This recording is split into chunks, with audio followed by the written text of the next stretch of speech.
Hello everyone, चर्चित मुद्दों की श्रृंखला में एक बार फिर से आप सभी का स्वागत है। लोकसभा चुनाव के दौरान भारतीय शेयर बाजार में तेजी से गिरावट देखी जा रही थी, लेकिन इसी बीच प्रधानमंत्री मोदी के एनडीटीवी को दिए गए इंटरव्यू के पश्चात, जिसमें उन्होंने यहां पे सरकार के लौटने का आश्वासन दिया था और शेयर बाजार की नई ऊंचाई छूने की बात कही थी, उसके पश्चात लगातार शेयर बाजार में इतनी तेजी की यहां पर देखी गई कि इसने कई बड़े रिकॉर्ड तोड़ दिए। भारत का शेयर बाजार दुनिया का 5वां सबसे बड़ा शेयर बाजार बन गया। तो आइए यहां पर समझते हैं कि किस तरीके से एक सरकार के बनने, उसके रिटेन करने और लगातार यहां पर स्थायित्व के कारण एक शेयर बाजार में किस तरीके के इफेक्ट पड़ सकते हैं। सबसे पहले यहां पे आइए बात करते हैं शेयर बाजार को लेकर के जो यहां पे एक इफेक्ट देखने को मिला है वो कैसा है।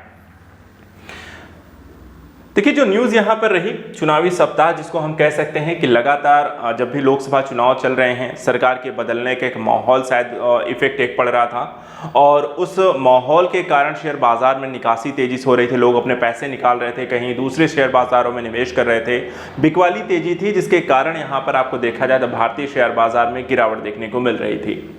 लेकिन नरेंद्र मोदी के द्वारा कहा गया था 4 जून के लोकसभा चुनाव के नतीजे आने दीजिए, शेयर बाजार में यहाँ पर तेजी देखने को मिलेगी। और इसी इंटरव्यू को यहाँ पर देखा जाए चुनावी सप्ताह के दौरान, यानी कि जिस सप्ताह लोकसभा चुनाव के परिणाम घोषित होते हैं, बाजार का प्रदर्शन दिखाया गया कि कौन सत्ता में वापस आ रहा है। और यही एक लाइन जो टैगिंग आप कह सकते हैं कि एक लाइन जो काम कर गई शेयर बाजार में तेजी को लेकर के। एक और चीज यहाँ पे ध्यान देने वाली बात है, जो कंपैरिजन यहां पर इस इंटरव्यू में किया गया भारतीय शेयर बाजार का 10 साल पहले और वर्तमान की स्थिति को लेकर के, उन्होंने ये भी कहा कि देखिए 10 साल पहले जो भारतीय शेयर बाजार था वहां पर आप देखें जो सेंसेक्स था वो करीब 25,000 था, लेकिन आज अगर आप देखें तो ये हमारा 75,000 पर है, जो कि दिखाता है कि 10 साल में हमने कितनी यहां पर तेजी शेयर बाजार में देखने को मिली है।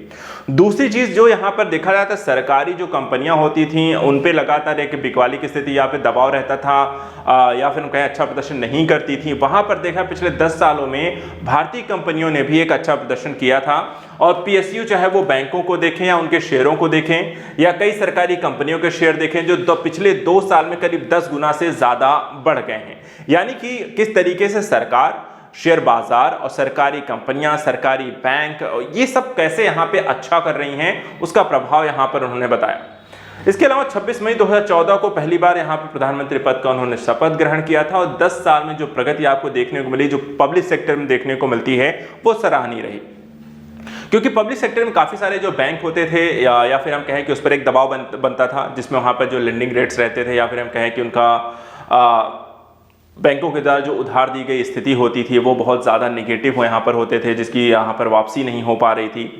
तो ये एक समस्या यहाँ पर पीएसयू बैंक की होती थी। लेकिन वर्तमान समय देखा है सभी बैंकों के मजबूतीकरण, उनके एकीकरण, बड़े बैंकों का बनाया जाना, उसके कारण यहाँ पे स्थिति बेहतर हुई है। इसके अलावा एक चीज़ और यहाँ पर उन्होंने कहा है कि जिस तरीके से भारतीय नागरिक हैं उनके द्वारा जिस तरीके शेयर बाजार में निवेश किया गया है वो भी यहाँ पर दिखाता है हमारी अर्थव्यवस्था की मजबूती को लेकर। उनके द्वारा कहा यह भी गया कि देखिए भारत देश के जो नागरिकों से भी यहाँ पर रिस्क लेने की क्षमता को बढ़ाने के लिए कहा है और दूसरा ये भी कहा है कि जितने ज़्यादा सामान्य नागरिक इस फील्ड में आते हैं इससे इकोनॉमी को यहाँ पर ज़्यादा बल मिलता है। और साथ ही हर नागरिक के मन में अगर रिस्क लेने की यहाँ पे टेकिंग कैपेसिटी बढ़नी चाहिए और जिस दिन चुनाव का रिजल्ट आएगा आप सभी के घर में देखना कि भारत में स्टॉक मार्केट उनके यहाँ पर कितना कह सकते हैं कि प्रोग्रामिंग वाले भी यहाँ पे जो स्टॉक मार्केट प्रोग्रामिंग वाले होते हैं वो भी यहाँ पे थक जाएंगे। कुछ तरीके के वक्तव्य दिए गए, यानी कि कहते हैं कि जो शेयर मार्केट देखिए काम कैसे करता है। जो हमेशा देखिए शेयर मार्केट या फिर कोई भी व्यापारी होता है, व्यापारी हमेशा सोचता है कि कौन सा मार्केट उसे अच्छा रिटर्न देगा लॉन्ग टर्म में, ठीक है। और जब भी ऐसी स्थिति यहाँ पे क्रिएट होती है तो उसके लिए सरकार का स्थायित्व होना, एक ऐसी पॉलिसी जो लगातार 5 साल 10 साल 15 साल यहाँ पर कंटिन्यू चलती रहे, जो विकास की ग्रोथ है। क्योंकि सरकारें बदलती हैं तब पॉलिसीज बदल जाती हैं और जब पॉलिसी बदलती हैं तो कई बार यहाँ व्यापारियों को बड़ा नुकसान होता है। लेकिन अगर सरकारें रिटेन करती हैं, एक के बाद एक कार्यकाल आता है तो उनकी पॉलिसी भी उसके साथ बढ़ती है और इससे व्यापारियों का जो भरोसा होता है वो बढ़ता है, वो ज्यादा निवेश करते हैं और इससे शेयर मार्केट बूम होता है। और यही स्थिति यहीं कहीं ना कहीं भारतीय शेयर बाजार को लेकर आशा जो पीएम मोदी के द्वारा जो बातें कही गई हैं उनके सरकार में लौटने की बातें, वो यहाँ पे काम कर रही है शेयर बाजार में।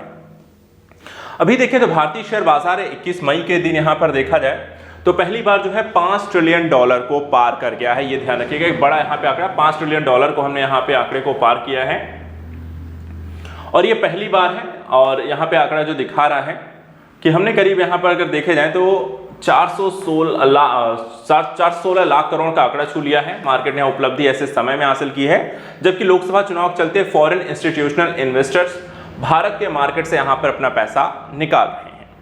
बीएसई जिसके बारे में आप सुनते होंगे, जिसको हम कहते हैं बॉम्बे स्टॉक एक्सचेंज, में लिस्टेड सभी कंपनियों का संयुक्त मार्केट जो कैप है वो दिन के कारोबार के दौरान 416 लाख करोड़ तक पहुंच गया और 29 नवंबर 2023 को $4 ट्रिलियन यानी कि 21 मई को $5 ट्रिलियन तक पहुंचने में दलाल स्ट्रीट को मात्र 6 महीने लगे हैं। यानी कि 1 ट्रिलियन इकोनॉमी हम यहां पर सिर्फ 6 महीने में भारतीय अर्थव्यवस्था 4 से $5 ट्रिलियन इकोनॉमी बन गई है, जो कि दिखाता है वो किस तरीके से आगे बढ़ने वाली है।